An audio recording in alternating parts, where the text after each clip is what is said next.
Right now, we're getting brand new reaction from President Trump about last night's attack at the White House Correspondents' Dinner, a day before the attack suspect is due to appear in D.C. federal court. President Trump appeared on 60 Minutes last hour answering questions about what happened inside the ballroom when the chaos unfolded. He responded to the moment security personnel rushed him away, saying he and First Lady Melania Trump were instructed to get on the ground. He also responded to just how close danger came to him once again. Watch. How did he get that close with the place swarming with security? I will say, look, I say it because I'm a big fan of the people of law enforcement. And, you know, some of these people, they may be crazy, but they're not stupid, and they figure things out. He ran 45 yards, they say, and he just went to it, and then, boom, he popped through it. I mean, he ran like, I think the NFL should sign him up. He was fast. The president has praised the quick work of the Secret Service and law enforcement as they evacuated Vice President J.D. Vance and himself from the ballroom last night, as well as keeping the guests safe.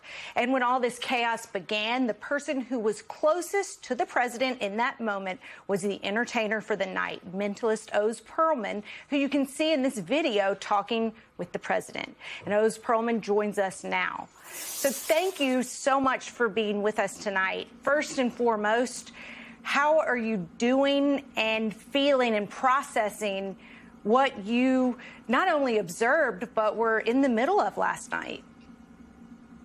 Yeah, it was quite a night, let me tell you. I've got to tell you, I got home today.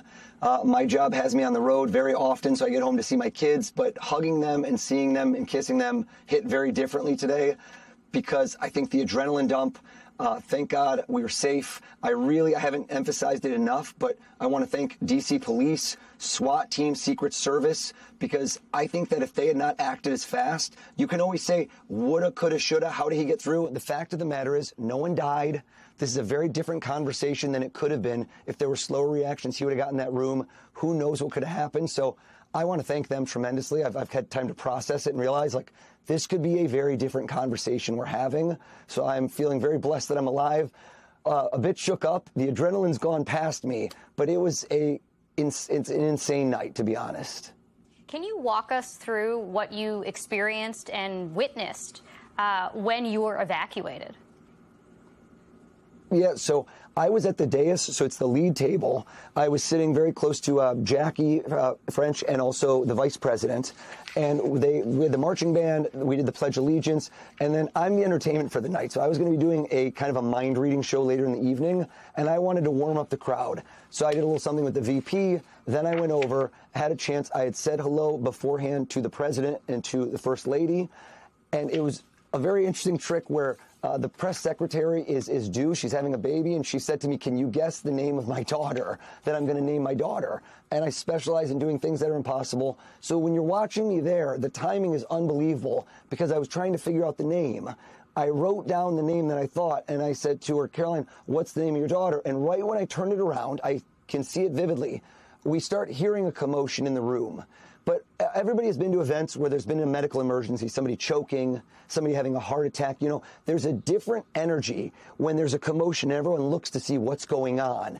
Right when I ripped the paper off, you see them all reacting. The press secretary wrote me later, she's like, forget what happened. How did you know my daughter's name? So spoiler alert, it is known. She gave me approval to say that, so I didn't want to break that trust for her because that was not meant to be a public moment. And right at that moment, you can see Wee Zhejiang, you can see the First Lady, and we see what's going on. I saw all of this, because we're higher than everybody else. We're not on the lower level. We're up, so we have a very good vantage point. We see Secret Service and SWAT, full tactical gear, full-on assault rifles, rushing one specific spot in the room. Now, when there's a shooter, again, there's some level of, you have a gun up and you're going. What I saw in that moment, and as I was looking around, I thought they were trying to get on top of someone, not shoot someone. So my immediate instinct, I thought it was about to be a bomb. I don't know why, but I thought the room's about to explode. One person next to me went down. They had not yet said drop. I dropped. I dropped down. You can kind of see it in the video. I got on all fours. And in some weird twist, I'm tilted the other way, so I'm looking at the president's feet. They pick him up. He starts to go down. in the movies, it always looks different. In real life, he literally just got bam. I mean, they brought him down. They do their job. They're not taking chances. And he came down pretty hard. And he came down right next to me. So in a ultimate surreal moment, I'm here on the floor. I turn, and me and the president are face to face. Like, I can't quite explain the distance, but we're looking at each other for approximately 2 seconds, staring each other eye to eye. It's just unbelievably surreal that this is happening. And my first thought is just truly like, oh no, I hope we're not about to die, because I just still thought there's about to be an explosion. Right around that moment, within those 2 seconds, if you can listen to the video, is when we heard the shots. So then I heard shots, and then I did not know at that point, because when I looked at the president, there was not an exchange. I did not know if he had been shot. I could not see the first lady. And so the next thought in my mind was, has he been hit? Because I couldn't really tell in his face what his body language or how his reaction was. He had just been kind of, the two guys were on top of him. And then they mobilized, they kind of picked him up, and they dragged, and they walked out really quickly. Me and two of the other people at the dais, we just stayed down because I thought there might still be shooting, and I'm not getting up at this point. So I said, are they still shooting? And they go, I don't know. And I go, is there a shooter? And we just kept kind of whispering to each other. There's a lot of commotion in the room. And I don't know if it was about 10 seconds later that we decided, one person started to crawl.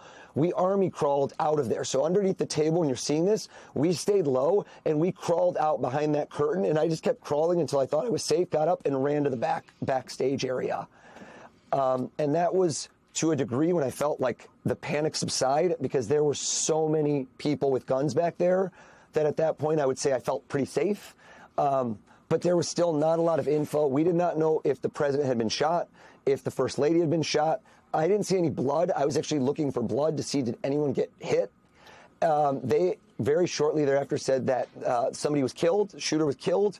We're seeing if there's any other shooters. Stay here, don't move. We were all guarded. And it was, I don't know how else to put it, it was just crazy. Yeah, it's an incredible account that you just gave. I don't think I've heard any description from somebody so close to the president in the past 24 hours. So we're very fortunate that you were able to share that with us. You know, this is not the first time our country has gone through a crisis like this, but as somebody who is a high-profile speaker and entertainer with what you do, has your experience over the past 24 hours changed anything about you, about your worldview, about whether or not you view your public safety any differently? You started off this segment by talking about what it felt like to come home today and hug your kids and kiss them, and it felt different today than it has been for somebody who is on the road so much. So how has it changed you in the past 24 hours? You know, in the moment, it's one of those, it's the only way I can describe it is surreal, because, again, I'm still processing the fact that I was looking at the president from that close in that moment. It's kind of, I think it will be an image I see forever, because it was so strange to experience it and to have what I would describe as kind of a weird intimate moment of potential life and death with somebody where he doesn't really know me, but I know him. I know exactly who this person is. I'm really glad it didn't go down that way. And after the fact, you feel like, yeah, you know, we were going to be safe, and you're optimistic. But my assumption is that in these situations, in that moment, you don't know what's about to happen. And I think that when I saw him get taken down so aggressively, had he just been shuffled out, I would have been like, okay, we're cool, right? They're just bringing him out. We don't know what's going on. But when I saw him kind of lean and then two guys hit him from behind, like, and bring him down, that I go, oh my God. They would not have done that to the president if this was a fire drill or if we're doing a dress rehearsal or we don't know. So I think that the speed with which the Secret Service acted, and I've seen obviously that in different sections, we didn't see that. I couldn't see that the VP was taken out first. Like I was in the middle of a trick. I was kind of focused on that moment because I wanted to warm them up so that later at the show, they would want to take part in my show and have a great show.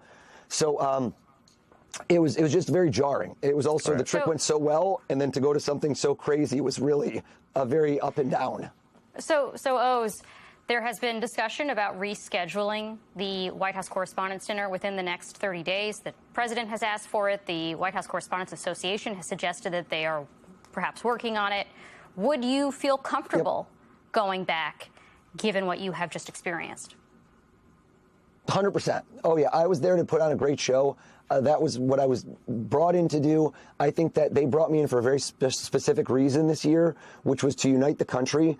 And I think that regardless of your politics or viewpoints, I truly believe we're there to celebrate the free press, the First Amendment, the fact that you can be on air, that anyone can be on air with any viewpoint that you have. And I truly believe that in this country, say what you will about any of the rights, we have a freedom of press. We have a constitution. And I wanted to be there to honor the journalists that are doing it.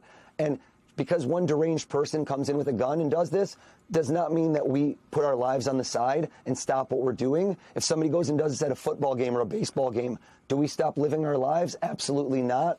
I think that allows that person to win. So absolutely 100%, if they ask me to, I'm going to be there. I have a great show to put on, and I want to do something that will unite the country, blow people's minds, and amaze them. Well, selfishly, I was just disappointed because there had been a lot of hype and anticipation about what you were going to do, and I was ready for the show. Do you think that you're going to stick to the same set, or how is it going to change now that this happened? So the set is the same because my show is all derived on knowing how people think. And honestly, I've got mostly people that said to me, "Are you okay? I'm so glad you're okay. I hope your family's okay."